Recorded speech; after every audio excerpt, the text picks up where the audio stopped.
Bienvenidos a la UNAM Responde. Qué gusto que nos acompañen esta tarde de viernes para terminar la semana y también nuestra cobertura especial desde la Feria Internacional del Libro de Guadalajara, que en su edición número 39 nos deja todo un abanico de posibilidades en cuanto a lecturas, autores, pero también nos invita a la reflexión y al diálogo más allá de este recinto ferial.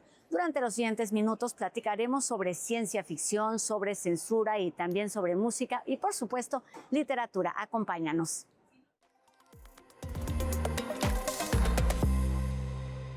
Editora, periodista, escritora, Luna Miguel está en México y en esta ocasión para hablarnos de nueva cuenta de Lolita, un personaje icónico, por supuesto, de la literatura, pero yo diría también del periodismo y que tiene que ver en esta ocasión todo con la censura en un ensayo muy directo, muy honesto que interpela a los lectores y se trata de una edición de Almadía y Literatura UNAM. ¿Cómo estás, Luna? Qué gusto tenerte aquí en la UNAM Responde. Muchísimas gracias, la verdad es que contenta de estar con vosotras. Pues qué gusto que estés aquí porque vamos a hablar de Lolita y de censura. ¿Qué te dice, cómo te interpela a ti este concepto? Pues yo creo que hay dos partes, ¿no? Por un lado, el concepto Lolita me interpela como mujer, básicamente, ¿no? En un momento de despertar también, ¿no? En un momento post-Me Too, creo que el mito de la Lolita nos ha enseñado mucho también, ¿no? Sobre cuáles son los límites, cuál es la idea del consentimiento, cuál es la idea de la belleza y el sufrimiento a través de esos estándares de belleza. Eso por un lado. Pero por otro está el de la censura también, ¿no? En tiempos de cancelación y en tiempos también, ¿no? de prohibición de ciertos placeres que precisamente muchas veces tienen que ver con el intelecto, ¿no? La censura hoy, ¿qué significa exactamente? ¿Quién la ejerce? ¿Contra quién se ejerce? ¿Y qué podemos hacer precisamente desde el sector editorial, desde el mundo literario, desde el mundo artístico para reventarla y para impedirla? ¿Cómo a partir de estos dos conceptos, que son además dos temas que te han acompañado en tu experiencia profesional, se construye un ensayo tan... Eso, es que me llama mucho la atención la forma en la que está escrito, porque parece un diálogo muy directo que tiene como muchos argumentos y mucha base, digamos. Sí.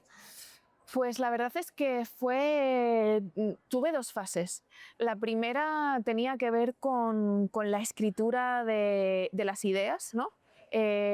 Fueron un par de años, ¿no? Sobre todo un verano muy intenso en el que yo estaba haciendo un club de lectura en España, estábamos leyendo a Nabokov precisamente y entonces tuve que sentarme a explicar Lolita de Nabokov, y no solo Lolita, sino su obra entera, a un grupo de unas 20 alumnas que apenas lo habían leído jamás, ¿no?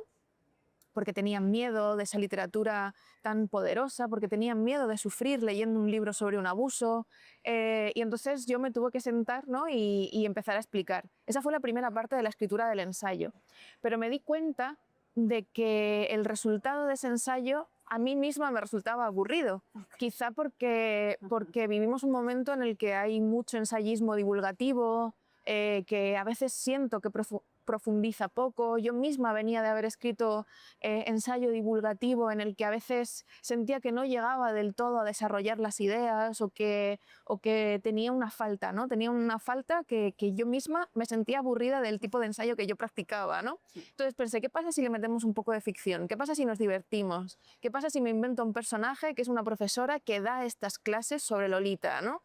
Y a partir de ahí me puse a jugar, ¿no? Entonces son dos maneras de encararlo. Por un lado, con toda la seriedad que creo que merece este tema, el de la censura de las obras placenteras, y por otro lado, el juego también literario de poder reírme de mí misma y poder hacer lo que me da la gana.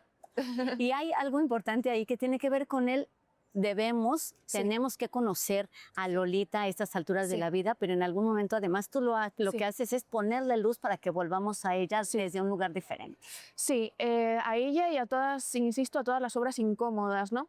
Hace poco se estaba debatiendo en mi país, en España, si acaso tenían que prohibirse ciertas obras en las que se en las que hubiese asesinatos a niños o violencia vicaria, ¿no? De repente como que se planteó eso, ¿no? Que si la literatura debía hablar de eso o no, ¿no? Yo creo que la literatura debe hablar de todo y la literatura tiene que poner el foco sobre todas las cosas, ¿no? Y yo me planteaba, si vamos a prohibir los libros en los que hay violencia contra los niños, ¿no? No romantización de esa violencia, no son manifiestos para que matemos a niños, evidentemente, ¿no? Son obras literarias en las que se plantea un problema que, por desgracia, pasa y mucho, ¿no? Entonces, yo me preguntaba, si vamos a prohibir eso, tenemos que ir al Museo del Prado, ir a las obras negras de Goya y prohibir a Saturno devorando a sus hijos, ¿no? Es decir, si nos vamos a sentar a prohibir obras incómodas, obras que demuestran lo asqueroso que es el ser humano desde que tenemos uso de conciencia y desde que somos una civilización, si vamos a prohibir todas las obras que hablan de nuestra monstruosidad, lo único que vamos a hacer es crear más monstruos, precisamente, porque no habrá un espejo en el que enfrentarse a toda esa realidad incómoda. ¿De qué sí tenemos que hablar? Y además lo has hecho a lo largo de tu obra y con tu figura misma, dando voz a todos esos temas que tienen que ver no con la censura en particular, como sucede en este ensayo, pero sí con el cuerpo, con los placeres, con las violencias que están sucediendo y que son temas, como bien dices, de los que se tienen que hablar desde todos los lugares porque está sucediendo.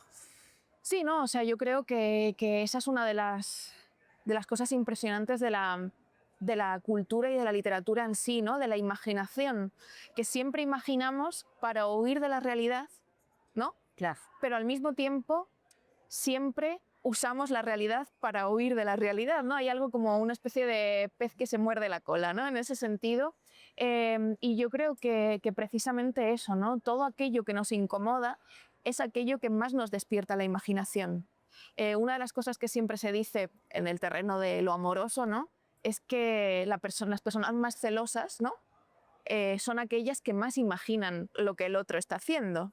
Es decir, que los celos despiertan una imaginación desbordante. Entonces yo sí que creo que las cosas complejas, las cosas dolorosas, las cosas ocultas, los tabúes, lo censurado, son aquellas cosas que más despiertan nuestra imaginación. Así que, por desgracia, nuestra profesión es un poco una profesión de degenerados. Degenerados, pero con cierta conciencia. Cuéntanos un poquito justo sobre esta. Sí. No sé si llamarle, porque no quiero decir la palabra vigencia, pero no tengo otra que me venga a la mente para hablar de esto que nos decías. Es una obsesión tuya desde hace mucho tiempo, de algo que se escribió hace más décadas todavía. Y entonces, ¿qué nos dice? ¿Cómo leerla hoy con respecto además a la forma en la que nos comportamos como individuos? Yo creo que leer Lolita hoy es enfrentarse a un clásico. Como bien dices, tiene muchos años, cumple 70, justo de 2025, ¿no? O sea, Lolita ya es una señora anciana, ¿no? Si estuviera viva, si el personaje no hubiese fallecido, pues sería una anciana de unos 90 y pico años, yo creo. Sería interesante, ¿no? Preguntarse dónde estaría Lolita hoy, ¿no? Pero bueno, la cuestión es que enfrentarse a ella hoy es literalmente enfrentarse a un clásico como cualquier otro, ¿no? Enfrentarse a un clásico con nombre de mujer, además, escrito por un hombre, como una Ana Karenina, como una Emma Bovary, ¿no?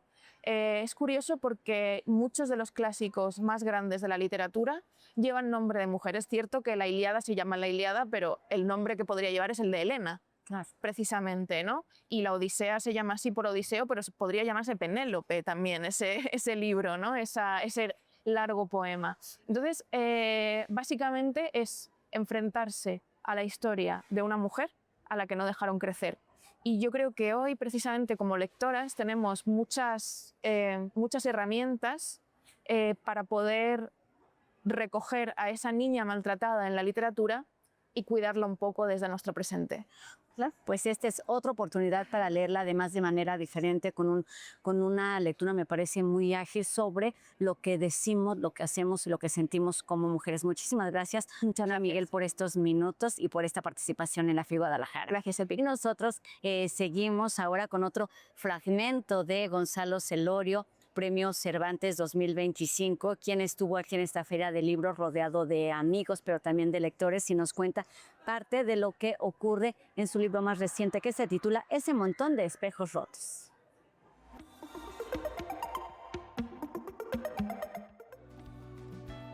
con mucha frecuencia tengo que decir que mis 3 novelas que constituyen esta saga que se titula, no sin ironía, Una familia ejemplar, está basada ciertamente en las biografías de mis antepasados, de los antepasados maternos, de los antepasados paternos y de los antepasados también, porque como soy el 11º hijo de una familia de 12, mis hermanos mayores podrían haber sido mis padres.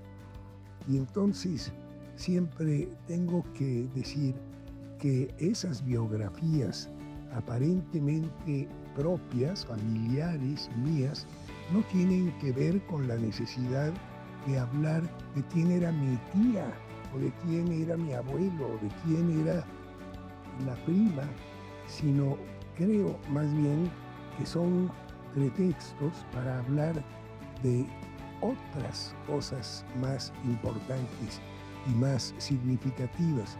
Creo que estas novelas son novelas que hablan de sociedades, que hablan de sucesos históricos que nos han cambiado, que nos han modificado, en los que hemos estado presentes como si se tratara de un torbellino.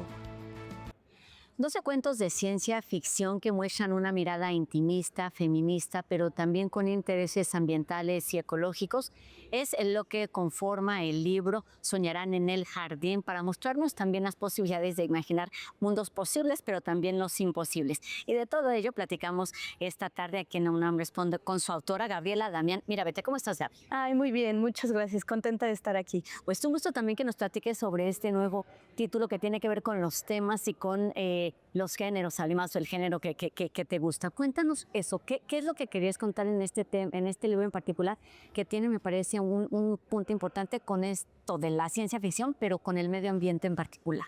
Sí, a mí me interesa mucho como desestructurar esto que parece una limitante de los géneros, ¿no? Que deben remitirse a ciertos temas únicamente, ¿no? Y la verdad es que no, yo desde que era una lectora muy joven y me enfrenté a textos de ciencia ficción distintos a lo que suele ser el imaginario más visible, ¿no? De las películas, de catástrofes y de ovnis o de viajes al espacio, yo me encontré con una manera de narrar, por ejemplo, en la ciencia ficción de Theodore Sturgeon o de Ursula Le Guin o de Octavia Butler, una preocupación por conocer el mundo natural, por problematizar esa relación que tenemos con el mundo natural y con lo que como humanos vamos empujando hacia afuera de nuestro mundo, ¿no? A través precisamente del conocimiento y de la tecnología. Y eso es algo que a mí me interesa mucho, sobre todo en un momento histórico tan desafiante como el que vivimos, ¿no? Creo que en ese sentido la ciencia ficción puede aportar mucho a esa mirada, como lo hizo Frankenstein de Mary Shelley en su momento, ¿no? ¿Qué estamos haciendo con lo que creamos? Tenemos derecho a abandonar nuestras creaciones, tenemos esa arrogancia de la especie humana está justificada, o lo no humano también tiene derecho a existir, ¿no? Entonces, desde el inicio del género están planteadas esas preguntas que a mí me interesa mucho responder. Hoy ya, desde luego, pues desde una perspectiva del siglo XXI y muy ligada a lo que estamos viviendo. Lo que nos dices tiene que ver mucho con que justo la ciencia ficción es mucho de imágenes, de crear en la mente o en la realidad aquello que estamos contando con palabras. ¿Cuál es la imagen que tú pensaste al pensar en Soñarán en el Jardín? Soñarán en el Jardín fue una historia que surgió a partir de una invitación a crear un relato sobre feminicidios, y yo, como soy una autora de imaginación fantástica, me daba temor acercarme al tema desde mi autenticidad como autora, desde esa clase de imaginación, porque es un tema tremendamente doloroso y que podría parecer incompatible con esta clase de imaginación, ¿no? La realidad de los feminicidios en México es tan dura que cómo abordarlo de esa manera, y al contrario, lo que encontré fue que imaginar otro futuro posible para algo tan doloroso como esta circunstancia es el primer paso para hacer que cambie, ¿no? Y es algo que yo he aprendido de los movimientos de mujeres, de los movimientos feministas, que primero viene esa imaginación y ese deseo de cambio, y a partir de que podemos verlo, podemos proyectarlo, podemos crearlo en nuestra mente y en nuestra imaginación colectiva, podemos trabajar hacia ese lugar para crearlo, ¿no? Y es algo que las mujeres llevamos ya cientos de años haciendo, ¿no? Hay que ver el progreso que ha tenido, pues, la obtención de nuestros derechos, los lugares que vamos ocupando en el espacio público, en la construcción de la cultura, que siempre ha estado ahí, pero que solo hasta ahora se empieza a reconocer, ¿no? Entonces creo que, a pesar de que los feminicidios son un tema doloroso y grave todavía, sí vamos caminando hacia ese otro lugar posible, ¿no? Y de ahí surge Soñar en el Jardín, de esa imagen de un México donde los feminicidios ya no existen. Y nosotras lo conseguimos a partir de las luchas feministas de hoy. Muchísimas gracias, Gaby, Damián Mirabete. Este libro Soñarán en el Jardín lo encuentran en Alfaguara para seguir generando conversaciones. Muchas gracias. Gracias a ti. Y siguiendo en esta línea de la ciencia ficción, vamos a escuchar enseguida un fragmento de la entrevista que Guadalupe Alonso tuvo con Rosa Montero en torno a su libro más reciente titulado Animales difíciles.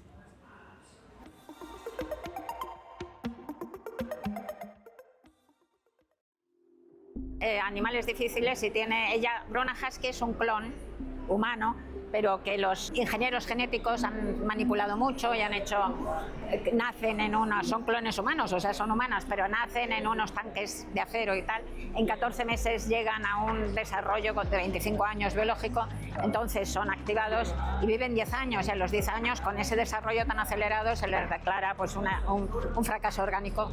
Y por eso saben que son mortales y no pueden olvidarse de que son mortales, que es lo que hacéis absolutamente todos los seres humanos, menos un puñado de neuróticos profundos como Woody Allen y como yo, ¿no? Que estamos todo el rato obsesionados. Y en este caso, en la cuarta, en Animales difíciles, trata la inteligencia artificial, porque es que, claro, cuando empecé a escribir esto hace 3 años o 4, pues ya empezaba a ser como... Y estamos en la frontera tecnológica más grande, más importante, más radical de toda la historia de la humanidad. No tiene nada que ver con ningún otro avance tecnológico. Este es muchísimo más poderoso y es un cambio radical. Alucinantemente, para mí también, es uno de los finales más luminosos que he escrito. De repente se abre y todo se coloca y hay como una sensación de aceptación de la realidad, de aceptación del mundo, que a mí me ha ayudado mucho. Para mí ha sido muy consolador y me ha ayudado, y me siento mejor después de haber terminado este. Barcelona es la invitada de honor a esta feria del libro, y uno de sus representantes más queridos es, sin lugar a dudas, Joan Manuel Serrat, quien asiste a este encuentro editorial, literario, cultural, pero además también es el protagonista del libro más reciente de Jordi Soler, que se titula Y uno se cree, y estamos precisamente con él para platicar de literatura, de música y de mucho más. Jordi, qué gusto que estés con nosotros aquí en La UNAM Responde. Al contrario, gracias por invitarme. Además también de Barcelona, muchos vínculos con respecto a este encuentro editorial. Sí. Cuéntanos, para empezar, cómo va la canción, de qué iba esa canción o de qué hablaría esta canción con Joan Manuel Serrat. Bueno, es la historia de una... Serrat me llamó hace años para decirme que había leído una de mis novelas y aparecía ahí un pájaro que yo inventé y que le gustaría hacer una canción de eso, que si me animaba a hacerlo. Yo, por supuesto, dije que sí.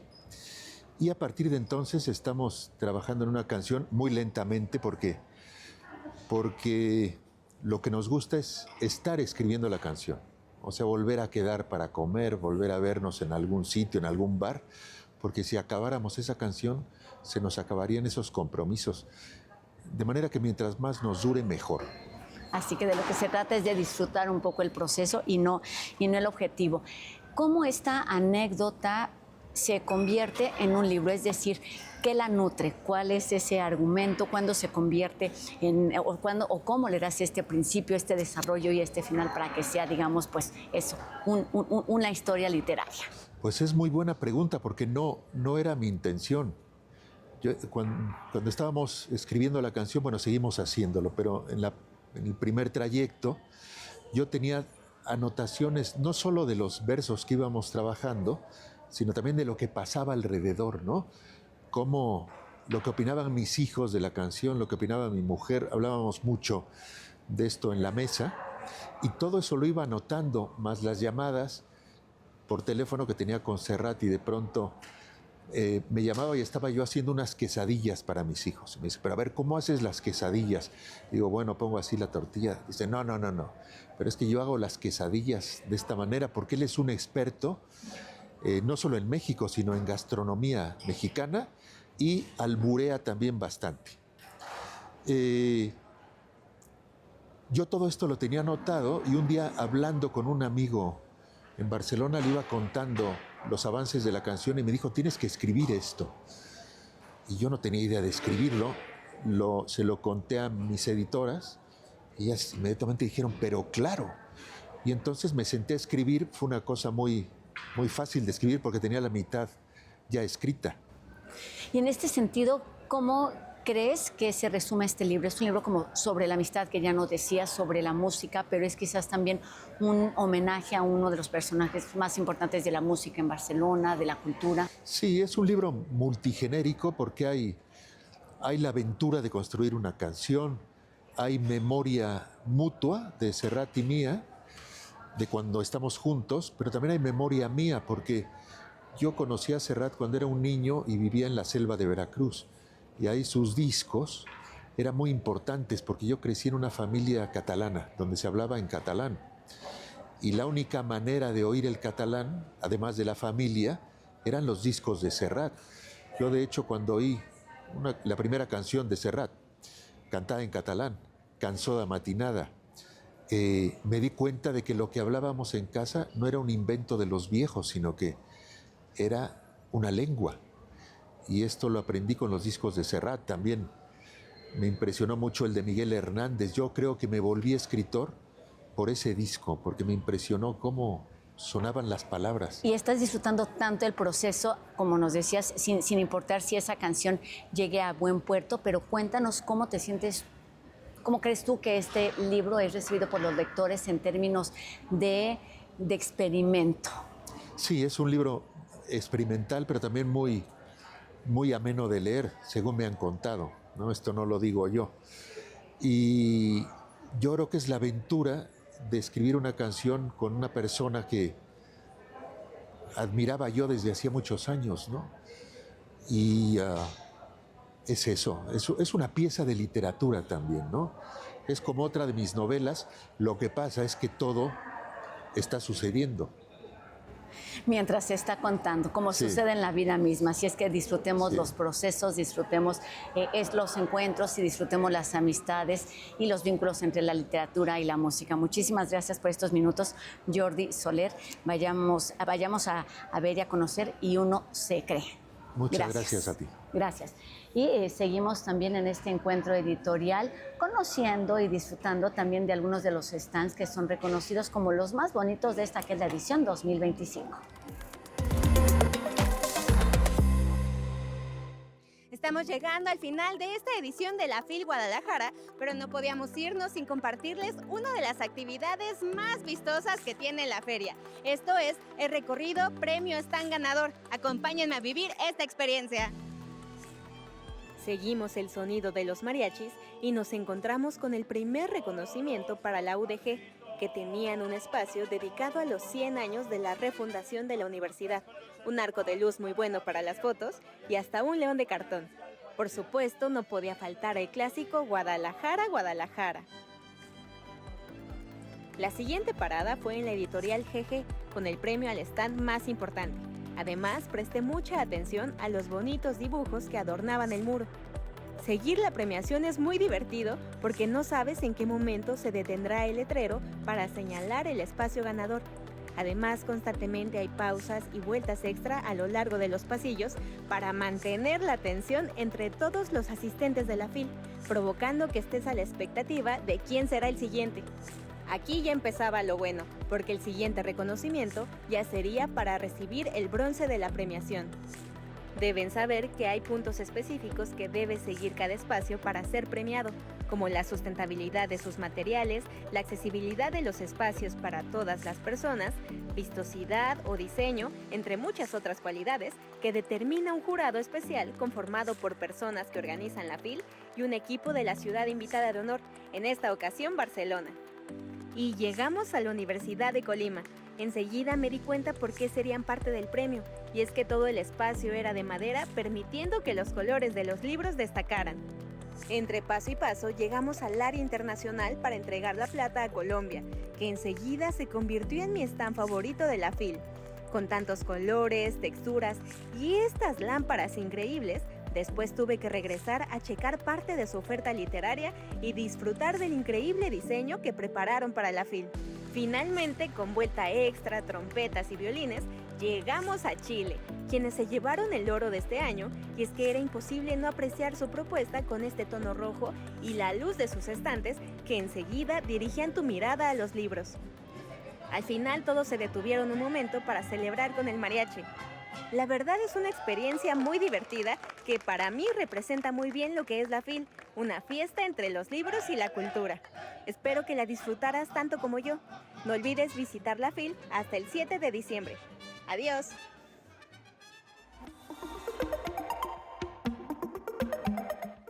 Así nuestro programa de hoy, también nuestra cobertura especial desde la edición 39 de la Feria Internacional del Libro de Guadalajara, con distintas reflexiones que nos deja, por ejemplo, sobre desacelerar el paso tan arrebatado que llevamos como individuos y como sociedad. Agradecemos, por supuesto, la colaboración del Canal 44 y de la FIL Guadalajara para la realización de este programa, y esperamos vernos aquí en el 2026, que la FIL cumple 40 años y tiene a Italia como invitada de honor. Que tengan un excelente fin de semana y nos vemos pronto en la siguiente emisión de La UNAM Responde. Adiós.